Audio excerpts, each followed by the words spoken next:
Bolsover Castle is nestled in the northeast of the English county of Derbyshire.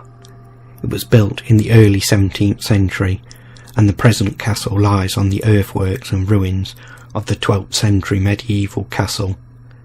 With such a long history, and being the scene of siege and death, it is only natural for the castle to be haunted.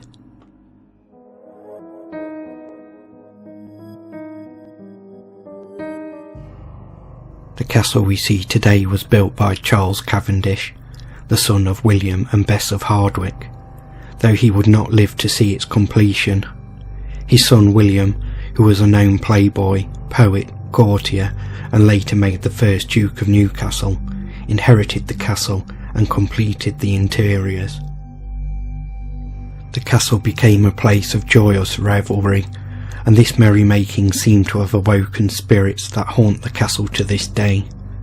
Visitors to the castle way back in the 17th century reported seeing ghostly apparitions. Medieval soldiers were seen passing through the grounds, only to disappear into the garden wall. One regular ghost scene was of a wailing man who was covered in blood. This spirit was said to roam the passageways, leaving bloody footprints. There were also claims that William Cavendish practised the dark arts and would lock himself away for days at a time, speaking with himself, or as the tale goes, speaking with a demon. In 1618, William married Elizabeth Howard, with whom he had 5 children. Throughout the marriage, William would often be away from home, and Elizabeth was seen crying for her husband's safe return from the raging civil war. Her crying is often heard coming from the bedroom, and her face has been seen staring out of the window. Another ghostly apparition is of William's second wife, Margaret Lucas, who he married in 1645. Though she died in London, her love for Bolsover Castle brings her back in visitation. She is sometimes referred to as the Grey Lady, and is seen in multiple locations around the castle. One sighting was made by an elderly couple as they walked through the hall. In the corner, they saw what they thought was a volunteer dressed up. They said hello and turned to look at a scale model of the castle. No more than 30 seconds later, the elderly couple turned back to find the apparition had gone. They were puzzled as they had seen nobody pass them, and the only 2 doors were in front of them. A little spooked, they at first believed that they must have somehow missed the person passing them. Continuing their exploration of the castle, they came across a volunteer and asked why they were not dressed up like the other one. The volunteer said that nobody was dressed up that day, and there were no reenactors at the castle. The elderly couple explained what they had seen, and they were told that it must have been the ghost of Margaret.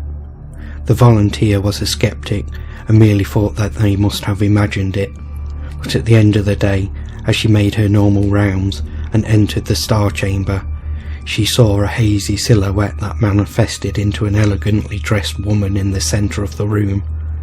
It then walked over to the cushioned seat where it sat, paying no attention to the volunteer. Another woman that once volunteered at the castle claimed that as she was locking up the little castle, she heard a loud scream. She quickly rushed from room to room, hearing the scream twice more, only to find that no one was there.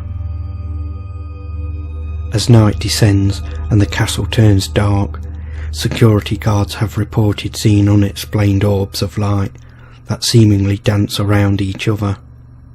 These lights are said to materialise in the garden and dance their way to the long gallery in the terrace range, where they suddenly disappear. Many visitors to the castle have reported seeing strange apparitions, most sinister of all being a black hooded figure that allegedly chases people around the castle. Often, the sound of horses is heard in the riding house, along with the sighting of what is called the Cavalier. Recently, sightings of a small boy have been seen running along the wall walk. is reported as a mischievous spirit that pushes visitors and throws small stones to frighten people. At other times, this spirit is seen face down on the floor of her bedroom, crying. One encounter with this boy spirit was when a mother was visiting the castle with her 7-year-old daughter. As they came to a set of stairs, the mother told her child to hold her hand. As they were halfway up, the mother felt the other hand being pulled. It was as if a child was trying to get out of her grip. Believing that her daughter was playing tricks on her, the mother told her daughter to stop, to which she replied that it wasn't her, it was the boy.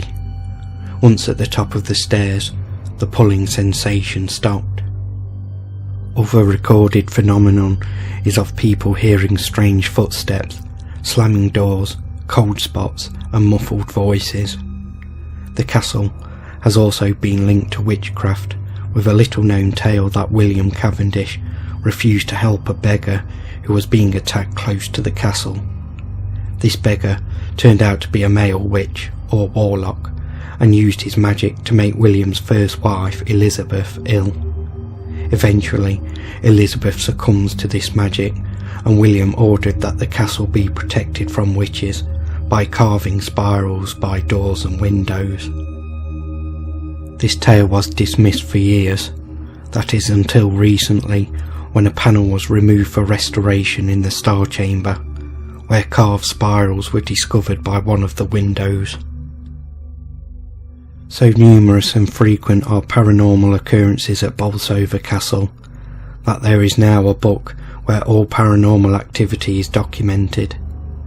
With so much activity, Bolsover Castle may well be the most haunted castle in Britain. But ultimately, it comes down to one question: do you believe?